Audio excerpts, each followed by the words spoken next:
नमस्कार। Vision study point में आप सभी का स्वागत है। आज का टॉपिक है वर्ण विचार। अगर आप इस वीडियो को अच्छी तरह से समझेंगे तो फिर कोई भी दूसरा वीडियो देखने की आवश्यकता नहीं होगी। इसी वीडियो में वर्ण विचार टॉपिक आपका क्लियर हो जाएगा।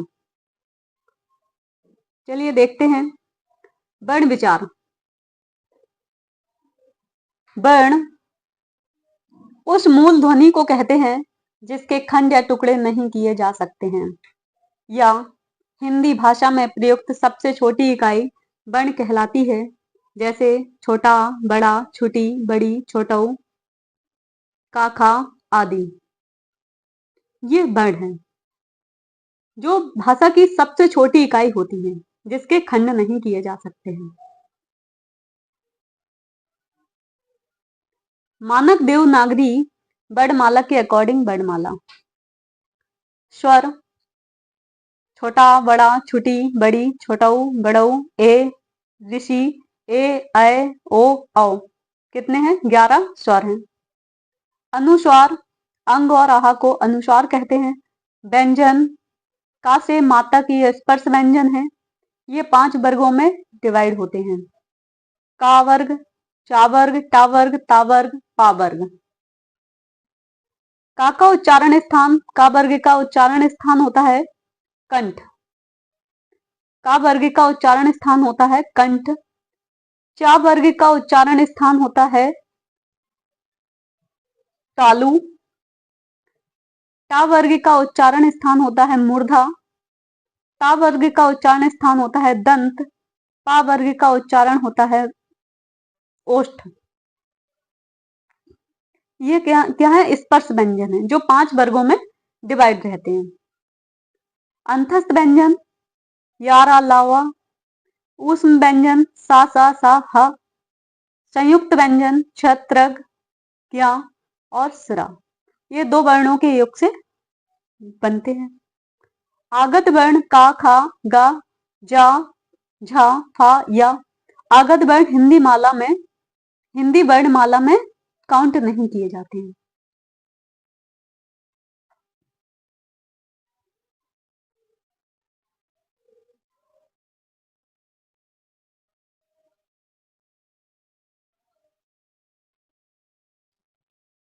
वर्णमाला वर्णों के व्यवस्थित समूह को वर्णमाला कहते हैं। कैसे? क्रम से लगे हों वर्ण, उसे हम क्या कहते हैं? वर्णमाला कहते हैं। कुल 52 वर्ण हैं। वर्णमाला में कुल 52 वर्ण होते हैं।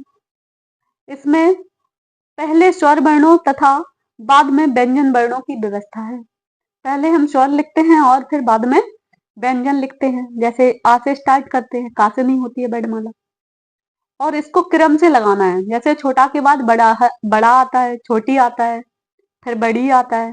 ये नहीं कि पहले ए लिख दिया फिर का लिख दिया, ऐसा कुछ नहीं चलेगा। स्टार्ट से मतलब क्या होता है? क्रम से लगाते हैं इनको। मूल या मुख्य वर्ण 44 होते हैं, 44, जिसमें 11 स्वर और 33 व्यंजन होते हैं। अंग, आहा, डा, ढा इनको उत्क्षिप्त वर्ण कहते हैं। छत, रग, ज्ञा, रा को छोड़कर कितने वर्ण होते हैं? 44 वर्ण होते हैं, जिसे हम मूल वर्ण कहते हैं वर्णमाला में। उच्चारण के आधार पर कुल वर्ण 45 होते हैं, जिसमें 10 स्वर, 35 व्यंजन। री, अंग, आहा, छा, त्रा, ज्ञा, स्रा को छोड़कर कितने वर्ण होते हैं? 45 वर्ण होते हैं। वर्णमाला में कुल वर्ण 52 हैं, जिसमें 11 स्वर, 2 अयोग्य है और 39 मीन्स 39 व्यंजन है। पूरे टोटल 52 वर्ण है। लेखन के आधार पर भी वर्णमाला में 52 वर्ण है, जिसमें 11 स्वर, 2 अयोग्य है, 39 व्यंजन। अब कोई क्वेश्चन पूछे कि मानक वर्ण कितने होते हैं वर्णमाला में, तब आंसर क्या होगा? 52, जिसमें 11 स्वर, 2 अयोग्य है और 39 व्यंजन। क्वेश्चन पूछा जाता है मानक वर्ण, तब आपको बताना है 52। लेखन के आधार पर वर्ण तो फिर 52, और कुल वर्ण तब भी 52 होते हैं।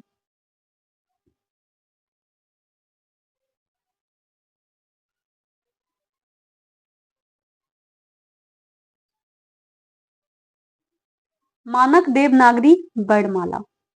उच्चारण और प्रयोग के आधार पर हिंदी वर्णमाला के दो भेद किए गए हैं, पहला स्वर और दूसरा व्यंजन। हिंदी में स्वर जिन वर्णों का उच्चारण स्वतंत्र रूप से होता है, स्वतंत्र होता है, और जो व्यंजनों के उच्चारण में सहायक हो, वे स्वर कहलाते हैं, जिसमें कोई अन्य वर्ण की सहायता नहीं लेनी पड़े जिसका उच्चारण करते समय। स्वर संख्या में कुल 11 हैं, छोटा, बड़ा, छोटी, बड़ी, छोटऊ, बड़ऊ, री, ए, ऐ, ओ, औ, कुल 11 स्वर हैं। पहले स्वरों की संख्या 13 थी, क्योंकि अयोगबाह्य अंग और आहा को भी स्वर में गिना जाता था, लेकिन अब कितने हैं? 11 हैं। उच्चारण के समय की दृष्टि से स्वर के 3 भेद होते हैं। उच्चारण करते समय कितना समय लगता है, वर्ण का उच्चारण करते समय कितना समय लग रहा है उस वर्ण को बोलने में, उसके आधार पर 3 भेद होते हैं। पहला ह्रस्व स्वर, दूसरा दीर्घ स्वर और तीसरा होता है प्लुप्त स्वर। जिन स्वरों के उच्चारण में कम से कम समय लगता है उन्हें ह्रस्व स्वर कहते हैं। ह्रस्व स्वर 4 हैं, छोटा, छोटी, छोटऊ, वी। इन्हें छोटी स्वर या एक मात्रक स्वर या लघु स्वर, व्युत्पत्ति स्वर, स्रोत या बनावट के आधार पर मूल स्वर या शांत स्वर, स्थिर स्वर भी कहते हैं। इनके ये अन्य नाम हैं। यदि पूछा जाए एक मात्रक स्वर कितने होते हैं, तब भी 4 होते हैं। छोटे स्वर कितने होते हैं, तो अब भी 4 होते हैं। लघु स्वर भी कहते हैं इनको। व्युत्पत्ति स्वर, बनावट के आधार पर स्वर, मूल स्वर कितने हैं, 4 होते हैं। शांत स्वर 4 होते हैं, स्थिर स्वर 4 होते हैं। इन्हीं को हम ह्रस्व स्वर कहते हैं। दीर्घ स्वर, देखते हैं दीर्घ स्वर को। जिन स्वरों के उच्चारण में ह्रस्व स्वर से 2 गुना समय लगता है, कितना समय लगता है उच्चारण करते समय? 2 गुना, उन्हें दीर्घ स्वर कहते हैं। दीर्घ स्वर हिंदी में 7 होते हैं, बड़ा, बड़ी, बड़ऊ, ए, ऐ, ओ, औ, ये 7 दीर्घ स्वर। विशेष दीर्घ स्वरों को ह्रस्व स्वरों का उच्चारण ह्रस्व स्वर का दीर्घ रूप नहीं समझना चाहिए। यहाँ दीर्घ स्वर का प्रयोग उच्चारण में लगने वाले समय के आधार पर किया गया है, कि उच्चारण करते समय कितना समय लग रहा है, उसके आधार पर स्वर को दीर्घ स्वर बोला गया है। प्लुत स्वर, अब देखते हैं प्लुत स्वर को। जिन स्वरों के उच्चारण में दीर्घ स्वर से भी अधिक समय लगता है, मीन्स ह्रस्व स्वर से 3 गुना, या हम बोलते हैं दीर्घ स्वर से अधिक समय लगे, उन्हें प्लुप्त स्वर कहते हैं। प्रायः इसका प्रयोग दूर से बुलाने में किया जाता है, जैसे आ, राम, ओम आदि। प्लुप्त स्वर क्लियर हो गया होगा। संध्या समान स्वर, संध्या समान स्वर।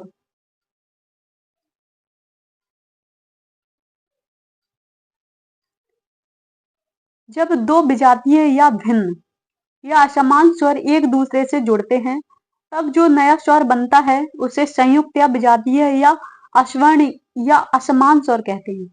क्या कहते हैं? संयुक्त या विजातीय, अश्वर्ण या असमान स्वर कहते हैं। इनकी कुल संख्या 4 होती है, जैसे ए, ऐ, ओ, औ। ये 4 क्या हैं? विजातीय स्वर हैं, जो सेम स्वर से नहीं बनते हैं बल्कि अलग अलग स्वर से बनते हैं।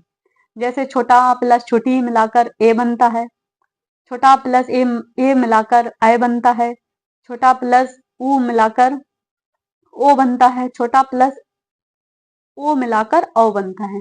इसलिए ये क्या है? विजातीय स्वर हैं, जो अलग अलग स्वर से मिलकर बनते हैं। अब देखते हैं समान स्वर को। समान स्वर जब 2 सजातीय या समान स्वर, कैसे? सजातीय मीन्स एक समान स्वर एक दूसरे से जुड़ते हैं, तब जो नया स्वर बनता है उसे दीर्घ सजातीय या सवर्ण समान स्वर भी कहते हैं। इनकी कुल संख्या 3 होती है, जैसे बड़ा, बड़ी और बड़ऊ। जैसे कि छोटा प्लस छोटा मिलाकर बड़ा बनता है, दोनों समान स्वर से मिलकर बना होता है। छोटी प्लस छोटी बराबर बड़ी, तब भी क्या है, समान स्वर से मिलकर बनी है। छोटा ऊ प्लस छोटा ऊ बराबर बड़ा ऊ, अर्थात दोनों समान से बनी हुई है, इसलिए हम इनको क्या कहते हैं, समान स्वर कहते हैं।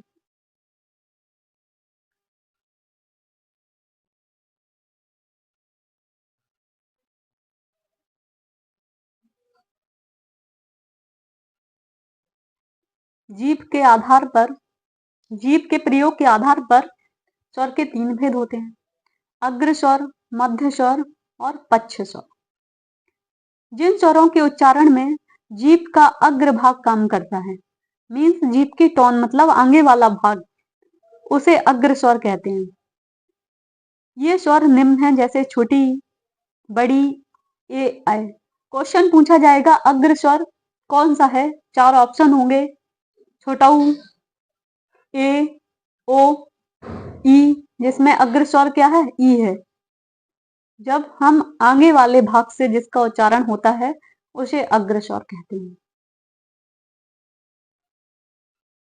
सेकंड है मध्य स्वर। मध्य स्वर जिन स्वरों के उच्चारण में जीभ का मध्य भाग काम करता है, किस भाग से उच्चारण होता है, मध्य से, उन्हें मध्य स्वर कहते हैं। ये स्वर निम्न है, जैसे कि एक छोटा सा है जिसको हम बोलते हैं छोटा आ। छोटा आ मध्य स्वर है। कौन सा स्वर है, मध्य स्वर है। सीधा क्वेश्चन पूछा जाता है इसका कि मध्य स्वर कौन सा है, तो हमें बता देना है छोटा आ, लर्न कर लेना है इसको। पक्ष स्वर जिन स्वरों के उच्चारण में जीभ का पक्ष भाग काम करता है, मतलब जीभ का पक्ष, पक्ष भाग मतलब पीछे वाला भाग, उन्हें पक्ष स्वर कहते हैं। ये स्वर निम्न है, जैसे बड़ा, छोटा ऊ, बड़ऊ, ओ और औ। ये 5 वर्ण क्या पक्ष स्वर होते हैं जो पीछे से बोले जाते हैं। बोल के देख लेना अपने आप से।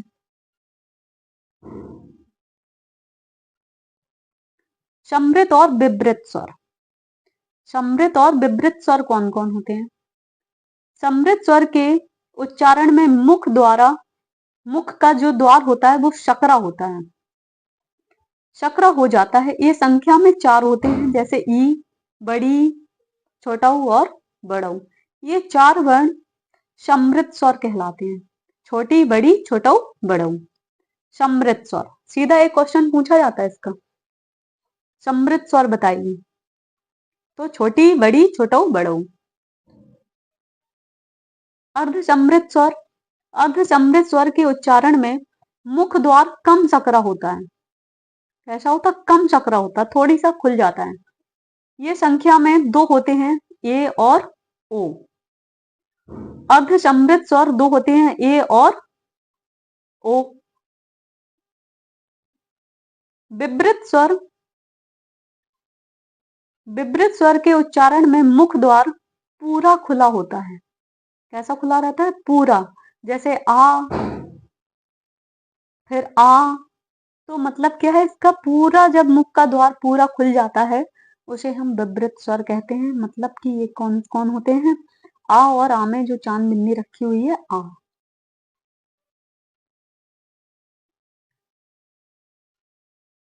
अर्धविवृत स्वर। अर्धविवृत स्वर के उच्चारण में मुख द्वार अध खुला होता है। जब उच्चारण करते हैं, उसको बोलते हैं, तो आधा ही खुलता है।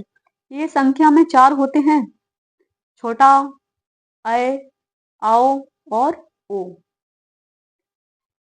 आ, ए, आओ और ओ, ये 4 होते हैं अर्धविवृत स्वर। मात्राएं।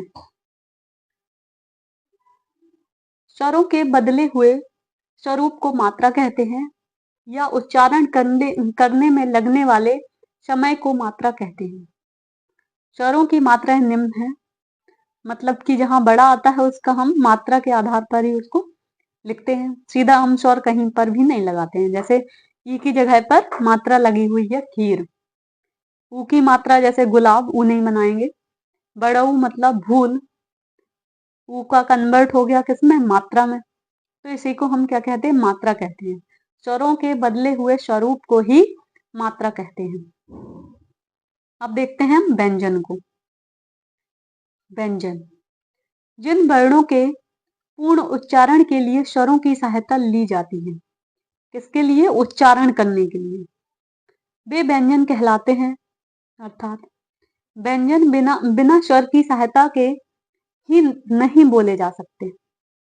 व्यंजन संख्या में कुल 39 है, 39 है। व्यंजनों का पूरा मूल स्वरूप इस प्रकार है, जैसे का और नीचे क्या लगा हुआ? हलंत लगा हुआ है, जो स्वर रहित है।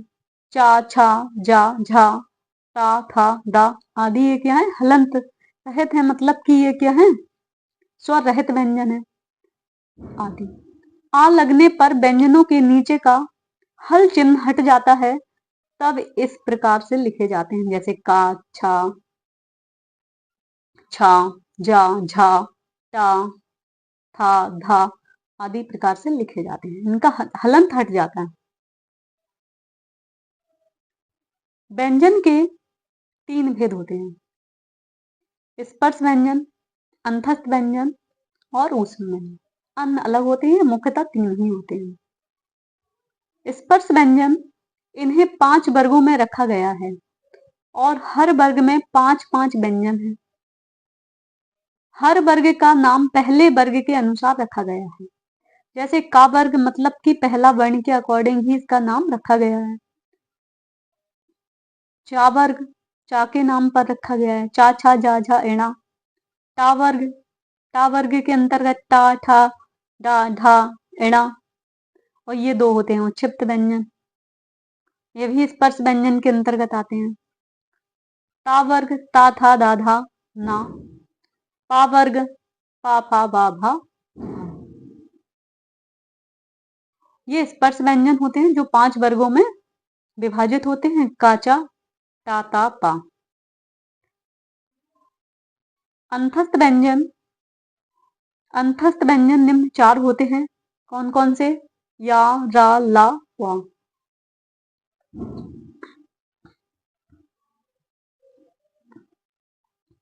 ऊष्म व्यंजन, ऊष्म व्यंजन निम्न 4 होते हैं, मतलब कि अंतस्थ व्यंजन भी 4 होते हैं और ऊष्म व्यंजन भी 4 होते हैं, जो सा, सा, हा, ये 4 ऊष्म व्यंजन होते हैं।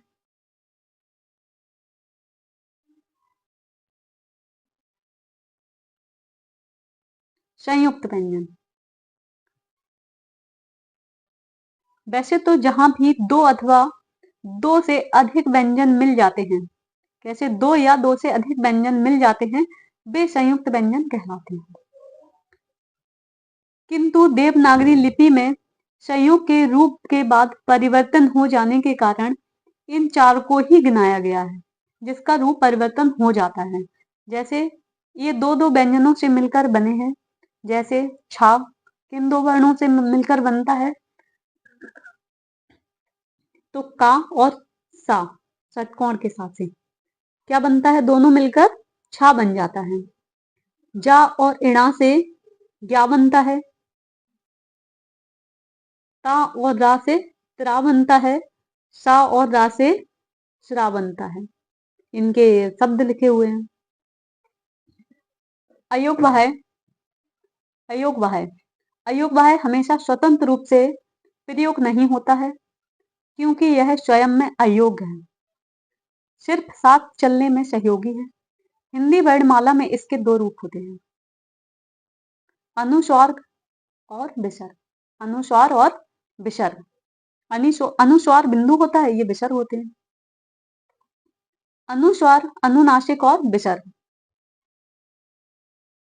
अनुस्वार, अनुस्वार की संख्या 1 है, मतलब कि 1 है अंग। इसमें ऊपर लगी हुई बिंदु का अर्थ आधा ना होता है, आधा ना होता है। इसका प्रयोग पंचम वर्ण के स्थान पर होता है। किसके स्थान पर होता है? पंचम वर्ण के स्थान पर। इसका प्रयोग चिन्ह, जैसे संभव, इसका प्रयोग चिन्ह क्या है? बिंदु है। जैसे संभव, तो मां के स्थान पर क्या यूज किया गया? अनुस्वार का। संजय, इणा के स्थान पर बिंदु का प्रयोग किया गया। गंगा, यहाँ के स्थान पर अनुस्वार का प्रयोग किया गया है, बिंदु का प्रयोग किया गया है। तो पंचम वर्ण के स्थान पर अनुस्वार का प्रयोग किया जाता है। अब देखते हैं अनुनासिक को। अनुनासिक को ही चंद्र बिंदु कहते हैं। जब किसी स्वर का उच्चारण नासिका और मुख दोनों से किया जाता है, नासिका और मुख दोनों से किया जाता है, तब उसके ऊपर चंद्र बिंदु लगा दिया जाता है। यह अनुनासिक कहलाता है। जैसे हंसना, आंख, जो चंद्र बिंदु लगा है, जैसे 5, ये चंद्र बिंदु होता है।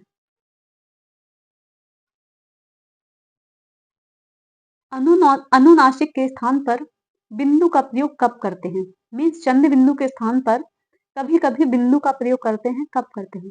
जब शिरोरेखा के ऊपर स्वर की मात्रा लगी होती है। किसकी? स्वर की मात्रा लगी होती है। तब शुभता के लिए चंद्र बिंदु के स्थान पर बिंदु का प्रयोग करते हैं। जैसे मैं क्या है, जो बिंदु रखी है इसका सही रूप क्या है? चंद्र बिंदु है। लेकिन जब अपनी शुभता के अनुसार किसका प्रयोग करते हैं? बिंदु का। अब यहाँ बिंदु है, इसमें भी क्या है? अनुनासिक का प्रयोग है, लेकिन इसमें बिंदु का प्रयोग करते हैं। चंद्र बिंदु रखेंगे, कहाँ रखेंगे? गौण आदि। अनुनासिक और अनुस्वार में क्या अंतर है? अनुनासिक स्वर है और अनुस्वार मूल रूप से व्यंजन है। इसके प्रयोग में कारण कुछ शब्दों के अर्थ में अंतर हो जाता है, मतलब अंतर आ जाता है। किसके? अनुनासिक और अनुस्वार के प्रयोग में। यदि गलती से कभी लग जाता है तो उसका अर्थ भी चेंज हो जाता है। जैसे यहाँ पर हंस लिखा हुआ है। हंस एक जल में रहने वाला पक्षी है, लेकिन जब हंस लिख दें क्या ऐसा अनुनासिक का यूज करके, तो वो क्रिया कहलाती है हंसने की। हंसने की क्रिया हो जाती है। जब हम इसका प्रयोग चांद बिंदु का के साथ कर दें तो वो हंसने की क्रिया हो गई। तो इसका ये अंतर है इसमें कि वो स्वर होता है और ये मूल रूप से व्यंजन होता है। अब देखते हैं विसर्ग को। विसर्ग पढ़ते हैं। विसर्ग हमेशा स्वर के बाद आता है। किसके बाद? स्वर के बाद आता है। विसर्ग का उच्चारण करते समय हा, हकार की ध्वनि आती है। किसकी आती? हकार की ध्वनि, अर्थात हा की ध्वनि आती है विसर्ग का उच्चारण करते समय। इसकी भी संख्या 1 होती है, आहा। विसर्ग महाप्राण सूचक एक स्वर है। ब्राह्मी से उत्पन्न अधिकांश लिपियों में इसके लिए संकेत है। उदाहरण के लिए जैसे रामः, प्रातः, अतः, संभवतः आदि में अंत में विसर्ग आया है। विसर्ग अपने आप में कोई अलग वर्ण नहीं है। इसका प्रयोग हम अलग से नहीं करते हैं। वह केवल स्वराश्रित है। वह केवल कैसा है? स्वराश्रित है। इसका उच्चारण हा के समान होता है। इसका चिन्ह 2 बिंदु अर्थात विसर्ग है। जैसे अतः, प्रातः। विसर्ग के पहले ह्रस्व स्वर या व्यंजन हो तो उसका उच्चारण हा होता है। क्या होता है? हा। यदि दीर्घ स्वर हो तो फिर उसका उच्चारण हा होता है। क्या होता है? हा होता है। दीर्घ ह्रस्व स्वर हो तो हा होता है। अब देखते हैं हलंत को। हलंत क्या है? हलंत जब कभी व्यंजन का प्रयोग स्वर से रहित किया जाता है, बिना स्वर के किया जाता है, तब उसके नीचे एक तिरछी रेखा लगा दी जाती है। यह रेखा हल कहलाती है। हल युक्त व्यंजन हलंत वर्ण कहलाता है। जिसके नीचे हलंत लगा रहता है। जैसे लिखा हुआ है विद्याम, जब हम लिखेंगे तो माँ में ऐसे हलंत आ जाता है। उसी को हम क्या कहते हैं? हलंत कहते हैं। ये अक्सर व्यंजन वर्ण में लगाते हैं। आज के लिए बस इतना ही। Thank you for watching. Please share and subscribe my channel. Thank you.